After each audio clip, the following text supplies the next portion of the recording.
2026. Mas Yanti, kita akan langsung ngobrol yang menariknya. Film ini akan juga tayang mulai 22 Januari dan baru saja film ini juga masuk ke dalam Festival Film Pilihan Tempo 2025 yang sebelumnya juga mengikuti berbagai ajang festival baik di luar negeri dan juga di Indonesia. Gimana rasanya Mas Yanti dari Base Entertainment? Film ini akan mulai 22 Januari disaksikan lebih banyak lagi masyarakat Indonesia. Selamat siang rekan-rekan media, teman-teman media. Terima kasih sekali untuk hadir siang hari ini, sore hari ini, sudah sore ya. Saya mewakili produser dari Base. Kami happy sekali ya. Perjalanan film ini cukup panjang. Akhirnya kita sampai di minggu yang dimana kita akan rilis. Film ini dimulai tahun 2019. Dari mulai saya mau lihat Gina 2019 kan yang Gina 2020 oke. Beda tahun. Kemudian kita juga sudah mulai dari kalau untuk penonton, mulai bertemu penonton dari Busan, kemudian di JAV kita juga sudah ada beberapa nobar. Sampai saat ini saya sangat happy dan karena sambutannya cukup positif. Saya harapkan film ini menjadi ruang reflektif, ruang dialog, dan juga mengenai keluarga, mengenai komunikasi, dan juga di tengah teknologi yang sangat-sangat cepat saat ini. Mudah-mudahan film ini di surat cinta untuk keluarga Indonesia. Ya, terima kasih Mas Yanti. Kita juga pengen tahu Mas Yanti gimana caranya sih menghadirkan sebuah tema dan cerita yang personal namun juga beresonansi secara luas, karena kita tahu ini kolaborasi tidak hanya dengan teman-teman sineas Indonesia tapi juga dengan berbagai negara juga terlibat. Silakan. Film ini sebenarnya sangat kolaboratif sebetulnya. Kalau kita lihat dari saya mulai dari Indonesia dulu ya. Pengembangan skrip dimulai dari Wahana Kreator bersama-sama dengan Base yang tadi dibilang gini dari tahun 2020. Karena kita tahu kita mau menelusuri sebuah ide yang cukup menarik tapi kompleks, jadi kita perlu sekali memikirkan ini dengan baik. Kemudian dari segi produksi ini juga bukan hanya Base ada di sini, ini juga kolaborasi saya dengan Dian yang saya sudah kenal lama sekali. Kami berdua sudah lama sekali ingin memproduksi film. Sebetulnya kita ini bukan yang pertama ya, tapi ini secara resmi karena sekarang Dian punya PH, Beacon Film. Jadi ini adalah film pertama kolaborasi kita berdua dari Base dan Beacon. Jadi ini sudah ada kolaborasi di Indonesia. Nah kemudian karena ada beberapa hal yang kita butuhkan juga dalam produksi film ini. Sehingga kita juga berkolaborasi dengan Singapura, dengan Refinery Media. Ada banyak part shooting yang kita harus menggunakan teknologi virtual production, dan di sini kita mendapatkan kolaborasi yang baik dengan Singapura. Dan satu lagi adalah sutradara kita berasal dari Malaysia, jadi ini full Southeast Asian co-production lengkap kira-kira. Ya, terima kasih Mas Yanti. Jadi paket lengkap ya. Paket lengkap, itu paket lengkap. Bapak Ibu. Mas Aura, menariknya perkembangan industri perfilman Indonesia kan lagi seru-serunya Mas Aura. Dan gimana Base Entertainment selalu menghadirkan cerita yang bisa diterima oleh penonton secara luas, tapi juga selalu memberikan kebaruan dan sesuatu yang berbeda. Silakan Mas Aura. Ya, terima kasih. Selamat sore semuanya. Thank you banget udah nyempetin diri dan hopefully kalian juga enjoy nontonnya. Ya, di film ini kami berusaha membawa dua unsur elemen yang sangat dekat dengan kehidupan kita. Yang pertama keluarga, yang kedua teknologi, atau in this case tentang AI. Kita tahu lah ya, kalau kita ngomong teknologi itu udah kayak member of our family gitu. Setiap hari kita mungkin spend time lebih banyak sama handphone kita daripada sama anak kita mungkin, atau sama orang tua kita. Jadi sebetulnya teknologi itu tuh udah jadi bagian dari keluarga sehari-hari kita. Nah, di film ini waktu kita dapat cerita dan konsepnya dan kita mendevelop further, we feel this is so fitting for Base point of view, karena di Base itu kita berusaha memberikan sesuatu yang lebih baru, sesuatu yang tetap familiar, tetap enak, tetap bisa dinikmati, tapi selalu harus ada unsur kebaruannya. Karena kalau kita terus memproduksi film atau mengoffer film yang begitu-begitu aja, ya itu menjadi sebuah tanggung jawab lah buat kami sebagai filmmaker di Base untuk bisa memberikan sesuatu yang lebih baru, penuh inovasi, dan ada unsur yang belum pernah dilihat di layar lebar Indonesia. Kira-kira gitu sih. Mas Ora, terima kasih Mas Ora untuk jawabannya. Kita ke Median Sastrowardoyo sebagai produser juga dan juga pemeran di sini. Ini kan perjalanan panjang bersama dengan teman-teman bikin film dan juga Base Entertainment. Ini gimana antusiasme dan perasaannya Mbak Dian setelah journey panjang ini, dan kenapa menurut Mbak Dian dirasa tepat Esok Tanpa Ibu di awal 2026 ini di masyarakat? Silakan. Saya rasa akan senang sekali dan baik sekali kalau kita memulai tahun 2026 dengan sesuatu yang sangat baik dan positif, yang tentunya dimulai dengan niat yang juga sangat baik. Esok Tanpa Ibu ini adalah awal dari kiprah kami sebagai Beacon Film, perusahaan film yang akhirnya saya dirikan bersama sepupu saya dan sahabat sepupu saya yang ada di sana, dua di ujung sana. Dan kita senang banget akhirnya kita dapat kesempatan yang sama sekali sangat kita apresiasi sekali untuk bisa jadi bagian dari film sebesar ini dengan kolaborasi internasional sebanyak ini. Kalau antusiasme aku sebagai pemain sekaligus produser yang ikut mengawal terwujudnya film ini, aku cuma sana tuh merasa terwakili dengan peran aku di sini sebagai ibu laras, bahwa kita menjadi ibu seorang anak remaja itu rasanya bener-bener kayak kita lagi pendekatan sama orang yang nggak terlalu suka sama kita. Jadi memang harus sabar, harus tabah, tapi harus selalu gigih berusaha. Dan yang pasti aku harap film ini bisa menginspirasi keluarga-keluarga Indonesia untuk menjadi lebih bonding lagi antara orang tua dan anak, anak dan orang tua, dan memperkuat lagi hubungan antar manusia di era saat teknologi dan screen time sudah sangat dekat di kehidupan pribadi kita. Wah, luar biasa, tepuk tangan buat Mbak Dian Sastrowardoyo. Nanti kita kembali ke Mbak Dian sebagai lebih melekat ke ibu dan juga ibunya ya. Tapi kita ke jajaran produser lain. Namun kita mau ke sutradara kita, our directors di sini ada Howidik. Tepuk tangan dulu for Howidik. Howidik, what specific emotion or sentiments are you aiming to elicit from the audience through these films? Hello. Yes. Okay. As a filmmaker, all I need is when you leave the theater, you feel something. Bring something at home. Tiny little moment that touch you, anything that will make you think about it. Like very often you have film that you would just forget the moment you leave the theater with the credits, but I hope this film can make you think about everything you saw in the film. As a father, mother, as a son, daughter, as a brother, sister, so that you can think about what you can learn from the film to apply to the real life. This is what I was looking for.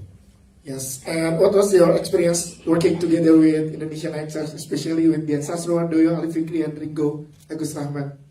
It's basically, I've made films before, but with this chance, I kind of feel like I'm a first-time filmmaker again, because everything is new, everything is like every day, and except Shanti, the rest of the crew and cast, they're all first time I'm working with them. So I must be really crazy to really come in to just to take this project.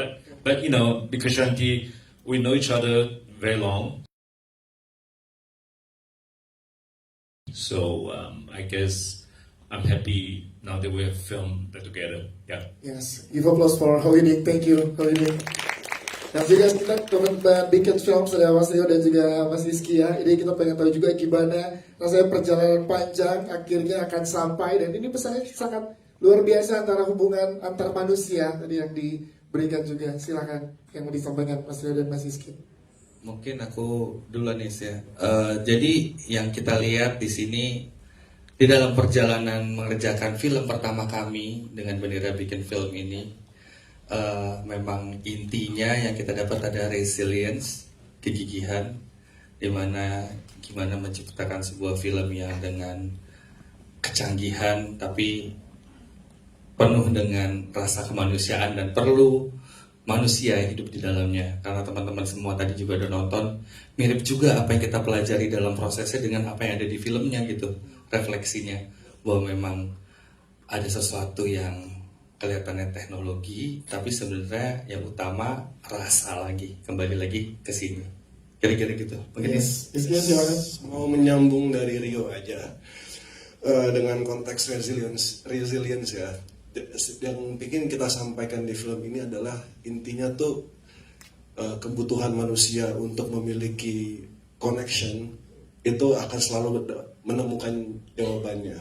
Walaupun di tengah serbuan teknologi yang luar biasa, tapi at the end pasti manusia tuh bisa menemukan namanya human connection. Ya sih, ya tepuk tangan dong dari teman-teman Bikin Kaos, thank you. Kita ke jajaran penulis kita ada Mbak Gina dan juga Diva yang sudah berproses dari 2020 ya. Selamat sore. Selamat sore. Panjang perjalanan dari esok tanpa ibu, tapi kita pengen tahu gimana sih Mbak Gina dan juga Diva meramu kisah yang sangat personal ini sehingga kena ke penonton dan terdeliver dengan sangat hangat gitu sampainya pesan yang ditinggalkannya. Silakan. Oke, selamat sore semuanya teman-teman. Jadi awal-awal seperti yang tadi udah disampaikan, kita meramu ceritanya tuh di Wahana Kreator. Itu tahun 2020. Waktu itu aku masih lebih muda lah dari ini gitu. Dan maksudnya semuanya ya. Maksudnya mungkin lebih young adult lagi gitu. Kalau sekarang kan udah consideringnya adult. Nah, tahun 2020 itu kan kita semua sama-sama relate ya. Kita tuh kayak seolah tuh harus ada di rumah, mau nggak mau waktu bersama keluarga yang tadi bisa dihindarin dengan keluar atau gadget jadi harus dihadepin nih.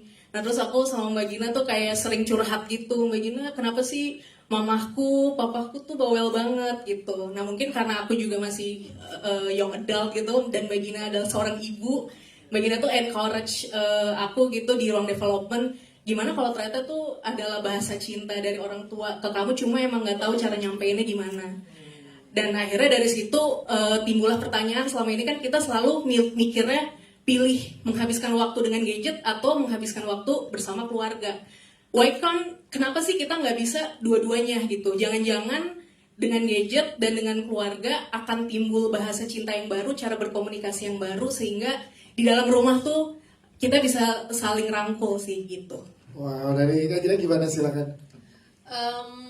Mungkin dari kita sebenarnya idenya tuh dibikin sama Arif Ashidik, sama Diva atau sama tim development lah gitu. Jadi ketika aku baca gitu, oke menarik, terus kemudian kasih ke base ke Mbak Shanti dan tanya pada saat itu langsung intrik lah dengan ceritanya. Kemudian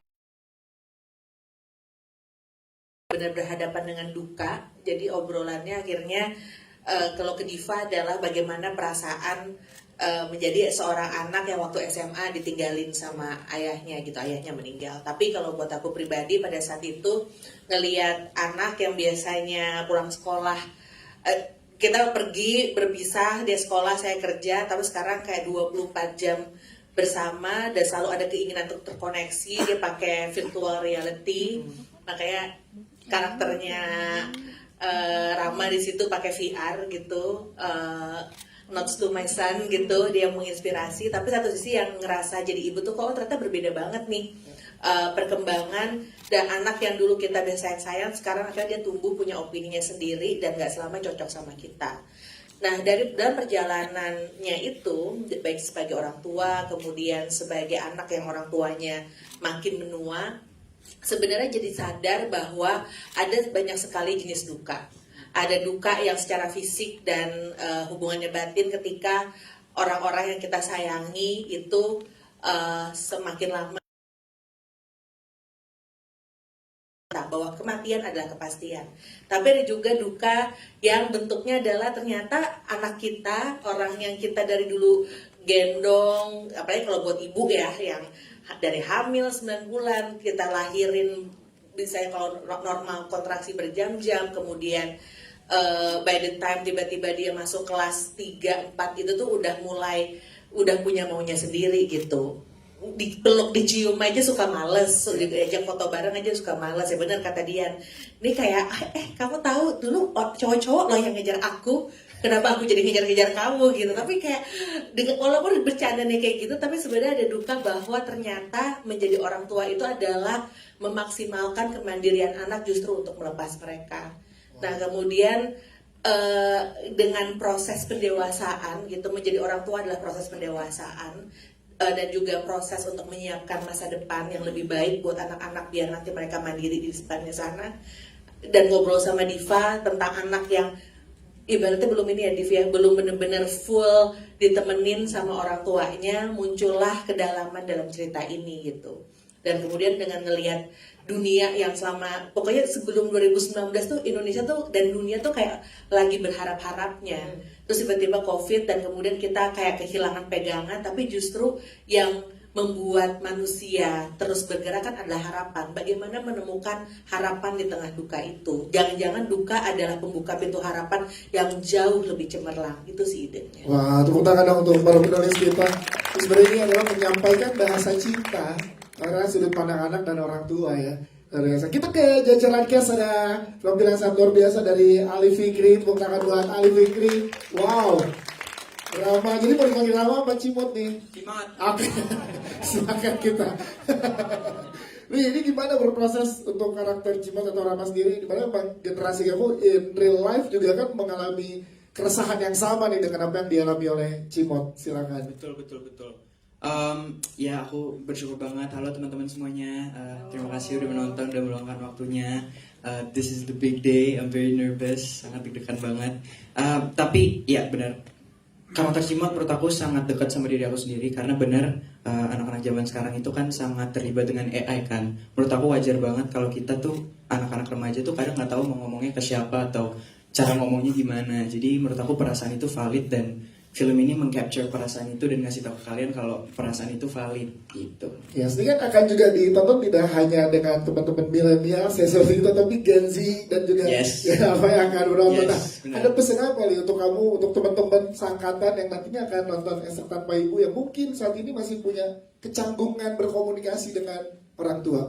Menurut aku buat anak-anak seumuran aku untuk nonton film ini adalah refleksi diri mereka sendiri sih. Karena film ini bukan cuma tentang AI, tapi juga tentang keluarga, tentang kebersamaan, tentang cara berkomunikasi sama orang tua, keluarga. Jadi menurut aku ini adalah tontonan yang bukan hanya seru, tapi juga sangat menyenangkan dan bisa berbagi ilmu sama anak-anak Gen Z. Gen Z ditebelin ya teman-teman Gen Z.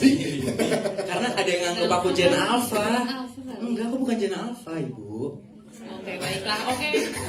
Tuh kan, kadang-kadang tuh emang ibu tuh cringe banget. Oh my god. Nah, ini menarik lagi. Nih, gimana Nggak di berproses? rumah, nggak di film begini juga ya ternyata sama anak dibully. Gimana berproses bersama dengan Mbak Dian Sastrowardoyo dan juga Bapak Ringo Agus Rahman? Aku sangat bersyukur banget. Aku kayaknya nggak bisa kepikiran kalau yang jadi ibu sih sama bapak sama ibu untuk selalu hadir, selalu ngajarin di set profesionalisme kalian dan kalian tuh ngasih aku ruang aman untuk bersama kita akan langgeng sampai nanti akhirnya sampai aku gede. Amin. Amin. Ali Fikri, thank you. Ali Fikri.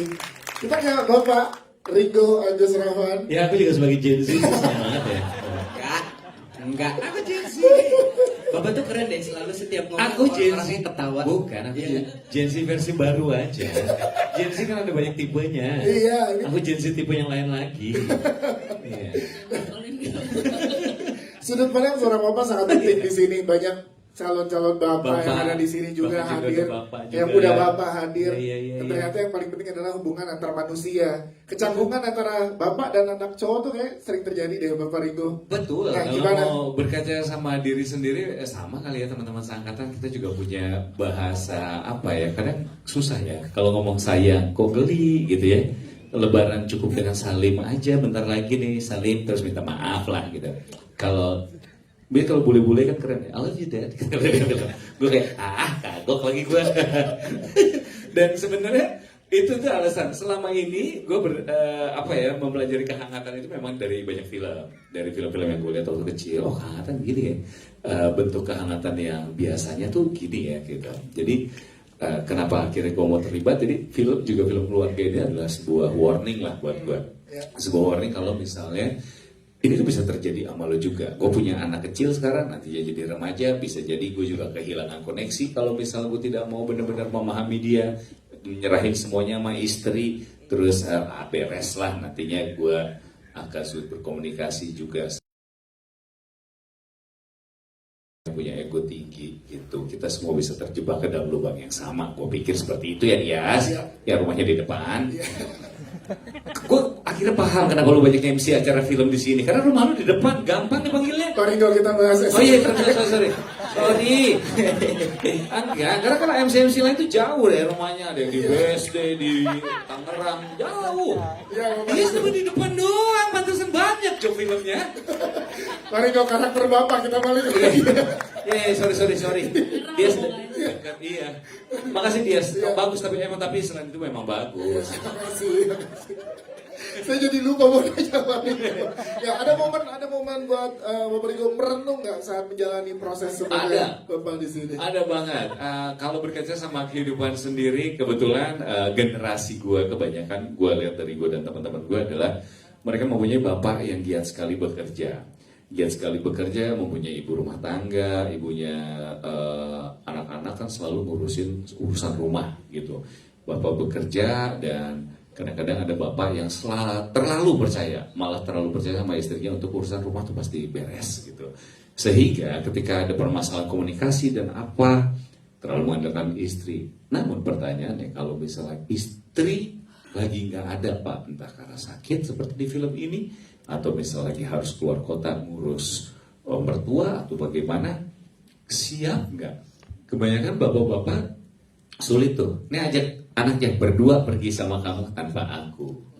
Itu kalau sebagai bapak-bapak kayak uji mental men gitu. Iya kayak uji mental. Gue siap kalau sama anakku yang pertama, sama anakku yang kedua belum lagi. Karena dia tantrum, kadang-kadang bisa tantrum, bisa apa. Tapi akan. Nanti gue akan melewati itu. Jadi ya bagaimana gue momen-momen sendiri, merenung segalanya. Gue mau jadi ayah seperti apa, gue mau jadi suami seperti apa. Semuanya banyak terjadi di proses bikin film ini. Yes. Sekarang tidak hanya hubungan antara bapak dan anak yang jadi perhatian, terutama saya tadi pada saat menonton adalah hubungan antara suami dan istri. Iya. Ini juga luar biasa yang diberikan di sini. Itu kan bahasa sehari-hari. Kamu aja lah yang ngomong lah, kamu sama kamu beres gitu. Kalau sama gue ntar berantem lagi gitu, ntar mood nggak enak mau kerja gitu ya. Untuk bapak-bapak di luar sana yang akan menonton dan suami-suami di sana iya, yang mau nonton, ada pesan nggak dari Bapak Riko? Ada gitu loh. Silakan. Bapak-bapak hebat juga gitu, entah sesibuk apa, paham sekali hal itu sulit. Hey, justru hal sulit dan kita tembus dan menyelesaikan itu adalah ujian bagi para suami dan bapak sesungguhnya. Tentu kalau saya kenapa terlalu percaya di film ini, nah kamu aja percaya aja sama ibu kamu, istri saya Dian Sastro.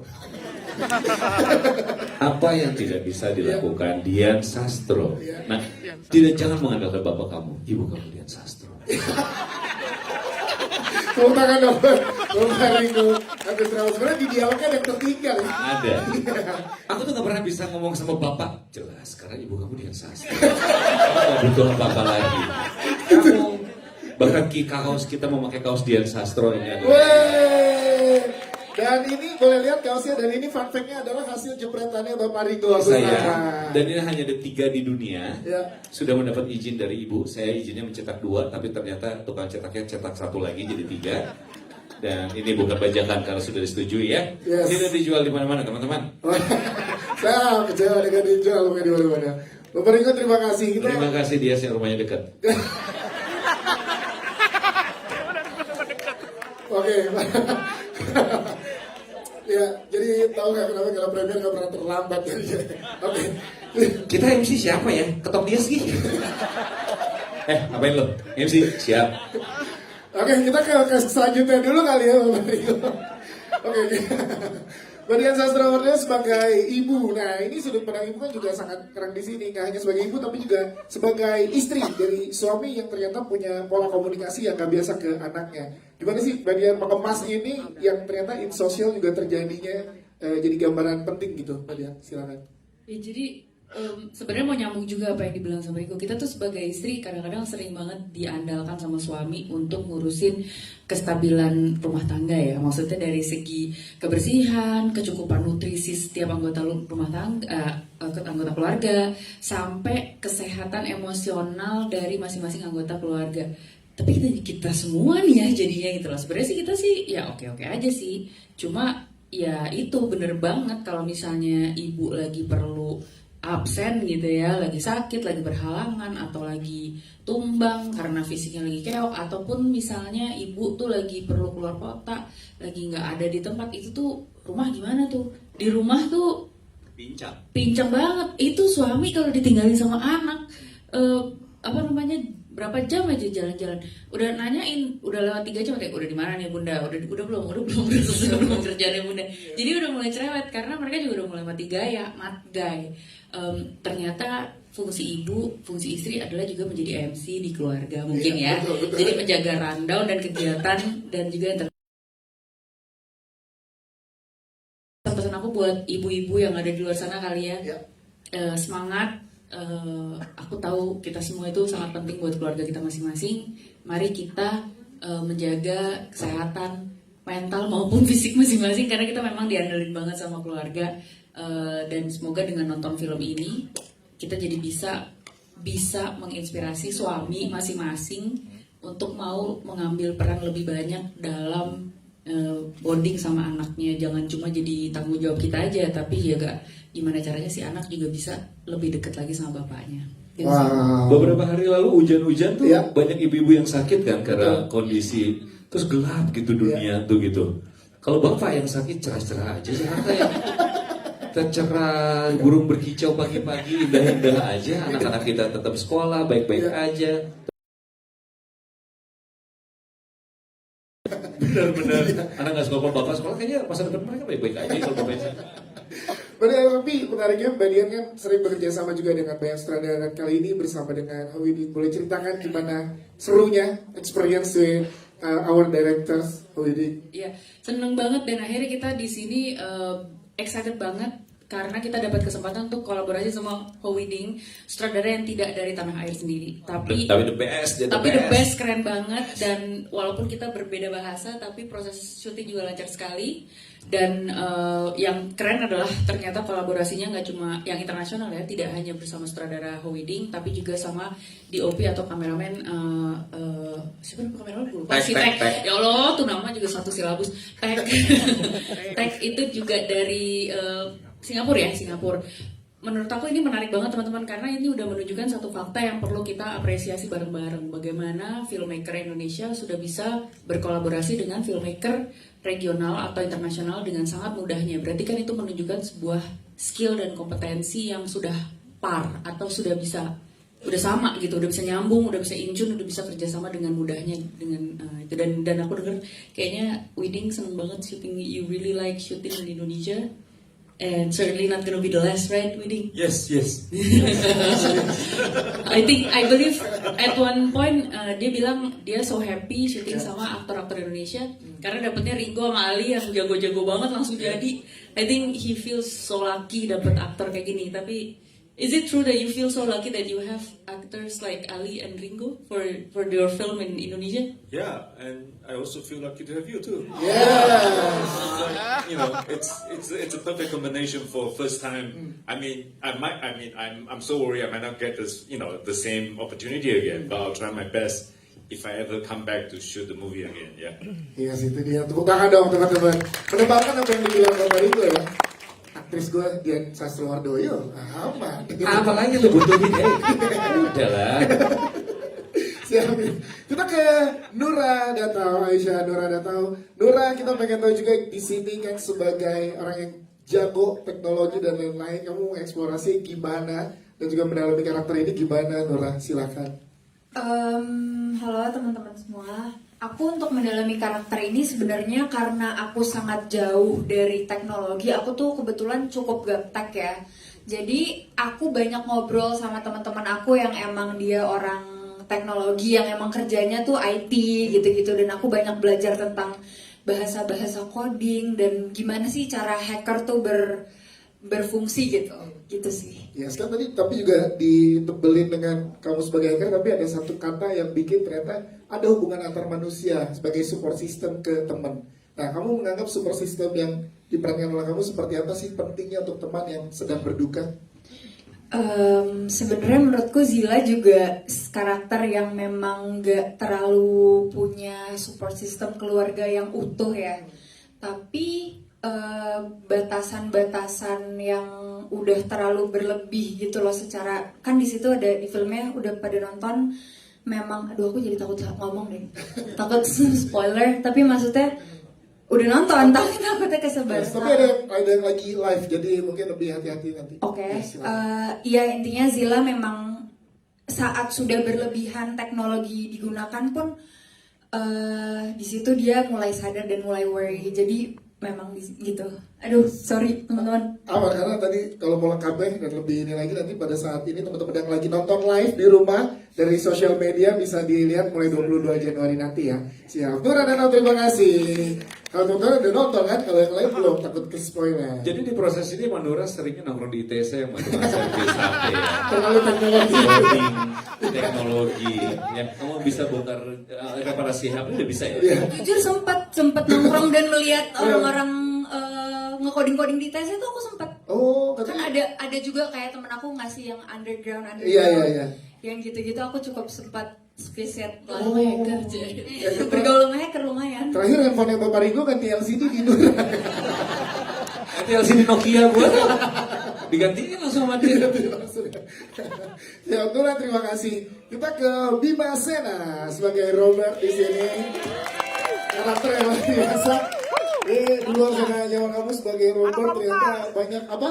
Anak pramuka. Ya, berani anak pramuka ini ya. Dan tadi ada performance. Ada. Ternyata di sini aku di challenge untuk jadi Robert yang ternyata konyol gitu ya. Nah, itu gimana Bim pada saat menerima tawaran ini, Bim? Silakan. Selamat sore semuanya. Makasih udah nyempetin waktunya. Jadi Robert ini adalah karakter, kalau menurut aku sendiri dia memang karakter yang lucu dan konyol. Tapi menurut aku itu nggak dibuat-buat, karena emang jadi Robert sendiri ini adalah karakter yang beneran aware sama dunia perkembangan AI. Dia juga yang mungkin agak takut gitu ya, karena dia adalah teman yang sebenarnya agak protektif juga ke si Ramanya ini, karena dia juga tahu seluruh masalahnya. Jadi buat untuk menjadi konyol ya aku harus tanam mikir diri aku kayak, oh ya udah, I'm just being myself, karena ya aku harus pura-pura takut dengan AI dan segala macam gitu. Tapi ya ya ini sangat menyenangkan sih ya untuk buat mencari untuk menjadi konyol kayak gitu sih. Ya, salah satu yang diingat juga kan cara kamu berbicara agar tidak terdeteksi. Dan bernyanyi. Itu gimana sih? Teman-teman di sini pengen kamu dengar langsung dan kita akan klip sebar ke TikTok. Coba dong Bim, boleh setuju ya? Tuh. Ini orang bisa nyanyi kayak gitu tanpa menutup hidungnya loh. Langsung. Coba Bim, silakan Bim. Ayo Bim. Mungkin sama bapak kali ya berdua ya tadi. Kita nyanyi rumahnya. Mungkin dong, bener dong. Boleh. Let's go. Hanya milik bambu tempat tinggal kita, tanpa hiasan, tanpa lukisan. Lanjutkan bapak. Lupa Pi. Waktu itu lihat ada skenario, kenapa komedi. Tapi ide itu gimana Bim? Pada saat lo tahu ada ide itu, diskusinya seperti apa dengan suara yang tadi? Ya sebenarnya. Jawabnya tetap pakai suara tadi. Silakan. Enggak, sebenarnya kemarin tuh sempat nonton kan. Terus aku tuh sebenarnya hampir lupa dengan adegan itu. Terus pas aku lihat, aduh ini aku ngapain ya. Malu sendiri aku ngeliatnya kan. Terus kayak, oh iya ternyata ingat. Oh iya, jadi memang ya karena Robert ini karakternya konyol banget. Jadi dia kayak oh ya udah mungkin dengan membuat suara ini yang kayak gini mungkin bisa menyamarkan entah biar AI-nya nggak mendengar dan merekam gitu, karena Robert ini kan memang ya dia aware banget gitu sama oh my god AI gitu. Iya, tepuk tangan dong buat Bimasera. Teman-teman tadi udah direkam pada saat Bimasera nyanyi. Ya, oke, kita tunggu. Klipnya kita tunggu ya di sosial media ya. Sekarang kita berikan kesempatan buat teman-teman bertanya. Boleh angkat tangannya di mana dulu, dibantu oleh teman-teman dari Publicis. Silakan. Iya. Bentar ya. Boleh dibantu teman-teman, mikrofonnya dibantu dioper. Iya, tolong Mas Punten. Iya, silakan. Boleh dibantu. Oke, silakan boleh berdiri nama media dan pertanyaannya silakan. Dalam bahasa Inggris ya? Ya. Kalau nanya ke Howini gitu, ini Inggris. Karena Om Widi Iya. paham juga. Tapi nggak bebas baca sampai nggak jadi nanya. Silakan. Selamat siang semuanya, aku Raffi dari Medcom.id. Ini kan filmnya tentang AI ya. Mau nanya apakah ada penggunaan AI untuk produksi film ini, dan di film ini kan ada suaranya Kadian Sasa sebagai AI. Apakah itu suaranya asli dari Kadian atau ada kayak menggunakan AI juga? Thank you. AI this production gitu ya. Boleh. Silakan. Sebentar, Howini lagi jelaskan. Iya. Yes. Kalau karakter saya sih AI semua ya. Saya di rumah waktu itu. Soalnya takut lewat jembatan. Ntar dikutip loh. Jangan dikutip. Tapi nggak apa-apa sih kalau Oke, Widi please. No. We're not using AI. Everything is created by human. Yeah. Yes. Yeah, that's enough. Oke. Radian silakan suara AI. Suara ibu pengennya sih ada ya, tapi enggak Mas. Jadi akhirnya kita harus ngerekam pakai aku harus berakting sebagai AI. Jadi waktu itu supaya bisa berintonasi seperti AI, aku jadi sering ngobrol sama AI yang ada di HP aku supaya bisa hafal sama intonasinya dia kan. Jadi ternyata ada satu ciri khas dari suaranya AI. Jadi dia tuh kayak intonasinya harus seragam.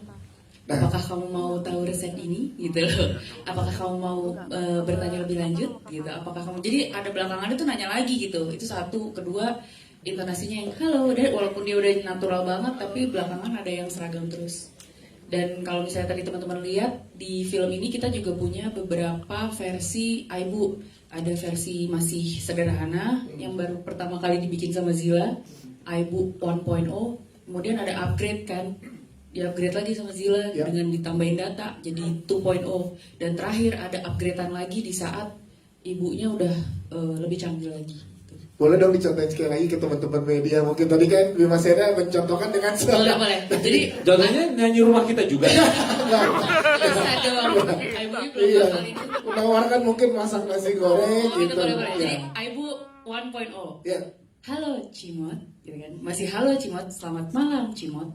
Tapi pas udah ibu udah canggih, ibu 2.0, Cimot, detak jantung kamu berketambah nih. Sudah waktunya kamu minum air Imobus kamu, misalnya gitu. Jadi ini kan barusan belibet ya, cuma mestinya tandanya bukan AI. Cuma berarti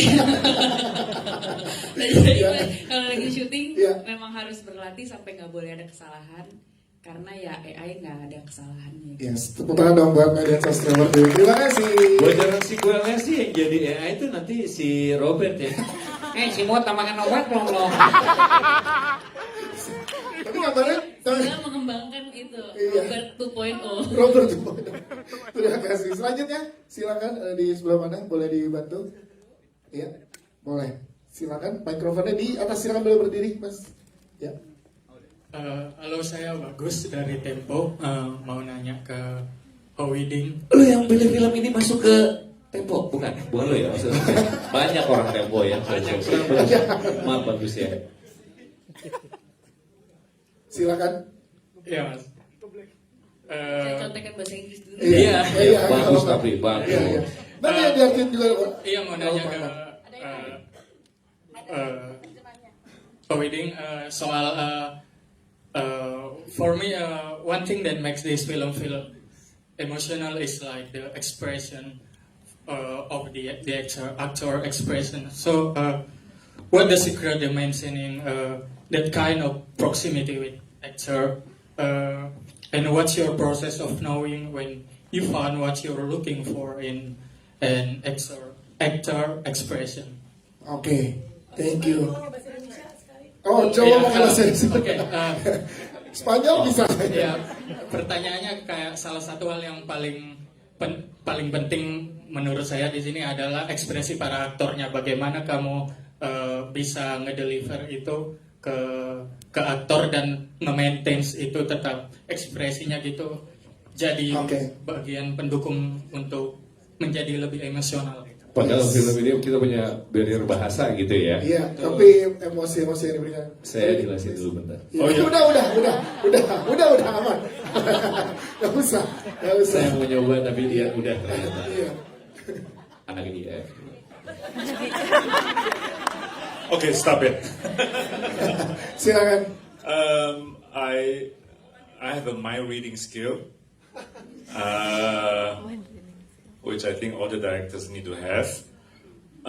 Basically, a good casting will be 90% of the movie's success. So if you find a right cast, then your film will be really good. So I think, like, first of all, the casting from the producers is really helping me out in terms of making this film really good. And then when I direct, like, even though I don't know the language, I think film is universal. So I don't look for, I'm not too worried about the language, because for me, when the emotion is right, the expression is right, it doesn't matter what kind of language the talent speaking. And also for me, sometimes language could be, could be a lie. Because a lot of people, when they say something, they don't really mean something. So for me, it's kind of good that I don't really understand the language, so I can go right into the target I want, that to look for emotion. So that's expression you cannot lie. So that's why it's actually quite easier for me that when I direct them, I'm not worried about the language. I just look at their face. Once again, you got to have a good cast for me to do this kind of thing. So, I'm, like I said before, I'm really lucky to have the cast. Yes, thank you for winning. Give applause for winning. Mas, perlu lihatin atau udah cukup? Tapi itu terjadi dalam prosesnya. Gue pikir, bisa gue tipu nih orang nggak tahu bahasanya. Gue pikir gitu ya. Tapi nggak ada adegan yang kita berantem tuh yang sama Ali nih. Winning benar-benar merhatiin, terus dia minta ulang karena dia ngerasa nggak dapat benar lagi gitu. Kalau bahasa dia gak khawatir, kita juga jujur kalau ada keselibet segala macam pasti kita minta ulang. Dan juga dia ngedampingin Winning juga, dia selalu nanya. Tapi kalau dia bilang bahasanya udah benar, emosinya nggak benar, ya diminta ulang. Gitu. Jadi bekerja sama Winning salah satu pekerjaan terbaik. Kalau secara teknis, jadi Winning megang skrip bahasa Inggris, terus kita kru dan pemain megang skrip bahasa Indonesia. Jadi terjemahannya harus plek-plek sama ya, nggak boleh ada geser. Jadi di situ sih. Ngomong aku atau saya formal dan enggak gitu-gitu itu juga diperhatiin karena saya juga ngomong Indonesia kan belum terlancar ya. Ini mau nambahin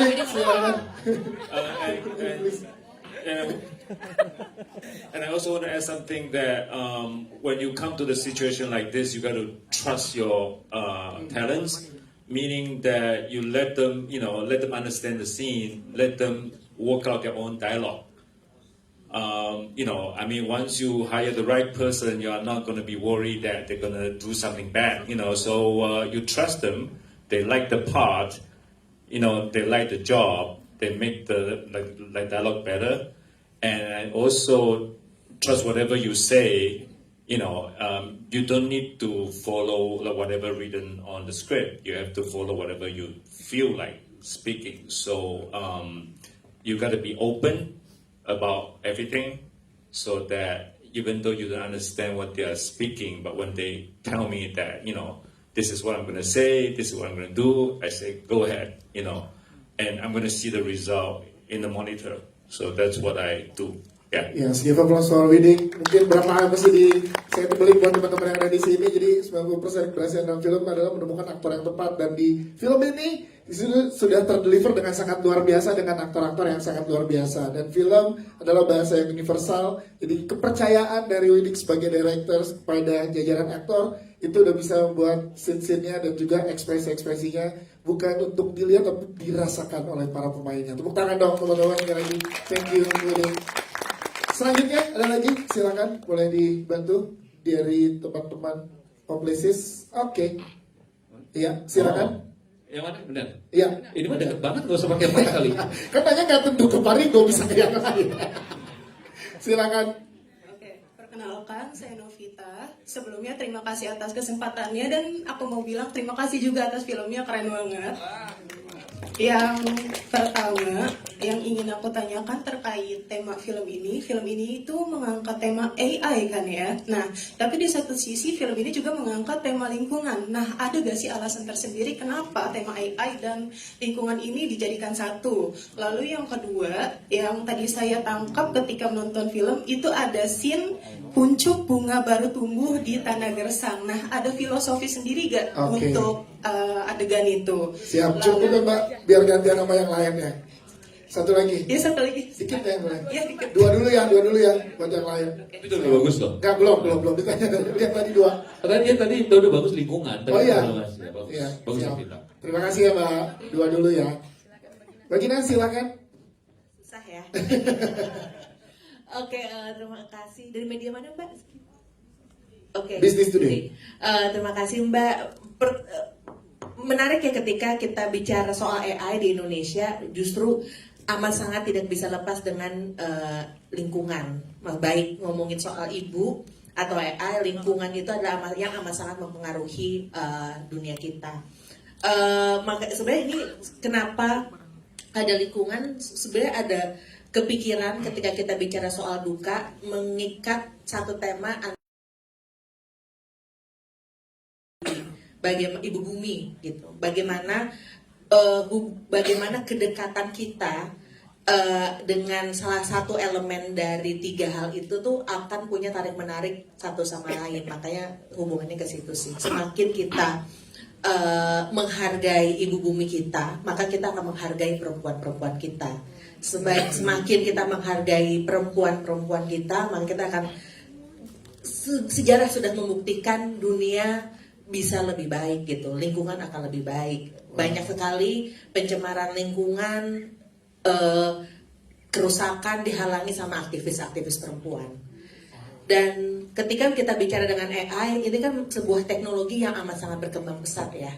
Dan makanya kita sebagai manusia-manusia yang lahir dari rahim perempuan yang hidup di ibu bumi juga harus saling menjaga. Bahwa kita percaya kecepatan teknologi itu bisa membantu kita membuka jalur-jalur kemungkinan yang amat sangat luar biasa, nggak ada opsinya. Tapi kita juga perlu percaya bahwa akar diri kita, akar kemanusiaan itu hadir dari ibu pertiwi, ibu bumi. Dan makanya aku suka banget kalau di soundtrack filmnya itu No Stress sama Rara Sekar bicara soal raih tanahmu, itu yang menurutku adalah inti dari film ini, bahwa setiap kemajuan yang kita lewati kita juga harus kembali meraih tanah kita. Wah, luar biasa. Satu lagi tadi adalah tentang kuncup bunga yang mekar di tengah gersangnya. Itu apa artinya, Mbak Gina? Apa tuh Pak? Apa? Bapak dipanggil. Kayak suara hati ya. Intrusive thoughts. Mungkin apa esensi dari bunga yang di tanah kering itu adalah yang kehidupan selalu mencari jalan untuk membuka harapan. Itu sih, apapun kesulitan, apapun kekeringan, apapun duka yang akan kita lewati, ketika kita percaya sama harapannya dan percaya sama cintanya, dan cinta yang begitu besar seperti karakter Ibu Laras, nggak akan ada yang menghalangi bunga bisa tumbuh lagi. Wah, terima kasih.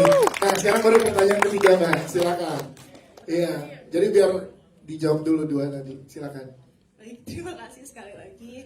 Mungkin yang ketiga ini untuk para pemain, ada pengalaman unik gak sih selama syuting film ini? Mungkin boleh diceritain sedikit. Oke, silakan Bapak Ringo. Bagaimana? Ada nggak pengalaman unik ya? Oh banyak. Orang kok jawab gitu doang. Iya. Iya, tentu kenapa memilih film ini sebagai film baru saya pada saat itu juga alasannya karena siapa pemain yang terlibat luar biasa sekali. Ada Nura, saya pernah kerja sebelumnya sama Nura juga. Dian Sastro tentunya ini film pertama saya, tapi reputasi Dian Sastro saya udah nonton konser. Hah? Kan ini dulu, satu-satu dulu. Iya, pengalamannya saya tahu kalau misalnya berdasarkan sama pemain-pemain ini pasti akan seru. Salah satunya adalah di tengah syuting ketika itu, setelah syuting berakhir kita nonton konser. Ya, nonton konser di Lembang, Bandung pada saat itu. Sebenarnya ibu sih yang nyari tiketnya dan segala macam. Makan di Lembang, pasar Lembang tuh, makan pasar Lembang. Banyak banget makan orang ini. Ada ketan, jagung, apalagi ya. Ibu minta ketan susu, tahu juga tahu, beli tahu. Kita ke Miyamin. Iya, Yamin terus kayak makan mulu tapi badannya segitu-segitu aja gimana ya. Itu jadi emang kebersamaannya selain di dalam film, di luar itu juga kita dekat. Hari terburuk ketika kita syuting adalah hari ketika Dian Sastro tidak hadir. Hari terindah ketika kita syuting adalah hari ketika Dian Sastro pagi-pagi menyapa. Wah. Jadi headline tuh. Nah, silakan. Kalau Ali ada kali pengalaman unik menariknya pada saat pengalaman unik. Ya itu nonton konser seru banget. Tapi yang masih aku ingat sampai sekarang itu kebersamaan kita karena kita syutingnya kan di Lembang, Bandung.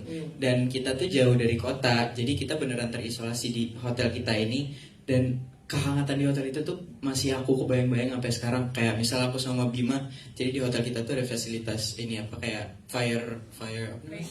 fireplace gitu, kayak ada api unggunnya gitu. Jadi setiap malam tuh kita suka bakar-bakar marshmallow, dengerin lagu, ngobrol-ngobrol. Itu sih malah hal-hal sederhana seperti itu yang masih aku ingat sampai sekarang. Ibu ada kejadian yang sangat-sangat deg-degan ya Pak. Ingat nggak Ibu sok-sokan jatuh naik kuda? Wah. Lembang tiba-tiba kudanya stres karena mobil produksi pada mau pindah parkir. Akhirnya kudanya begini berdiri gitu. Dia jatuh. Ibu lagi di atas gedebrak bruk. Ini bukan kuda kebun binatang cuma segini ya. Ini kuda beneran yang segini naiknya aja bisa gede banget. Jadi ibu kan pengen naik kuda seperti masa kecil dulu ya kan, ada kuda-kuda puncak. Nah ini kuda Lembang. Ibu naik tiba-tiba ternyata kudanya tuh denger knalpot mobil pada pindah. Stres dia begini, akhirnya ibu jatuh, untung nggak keinjek kuda. Bentar, bukan hanya jatuh, jadi kalau mobil kan jatuh kayak waduh gitu, itu tinggi banget. Gue mikirnya apa pala apa gimana.